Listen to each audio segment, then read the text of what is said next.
Incessant power cuts and long hours without electricity prompted people in Assam's Barak Valley to come out and protest on the national highway. People were seen blocking the national highway at Silchar and protesting at the long absence of electricity and frequent power cuts. On top of the sweltering heat has made life difficult for common people without electricity. Locals are alleging that in spite of repeated appeals, the authorities are paying them no attention.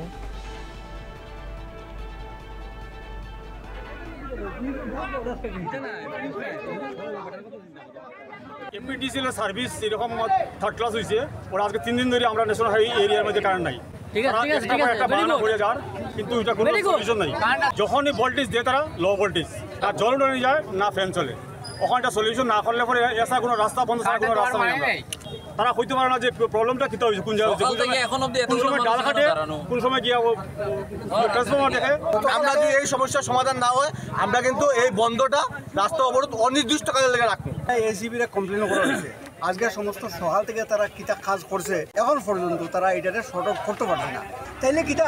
আমরা যে আজকে যে service পাইলাম না এটা যে hamper হইলো এটার পেনাল্টি খেয়ে দিব তারা দিব নেই আমরা পেনাল্টি আমরা তো তারা লেট ফি দিই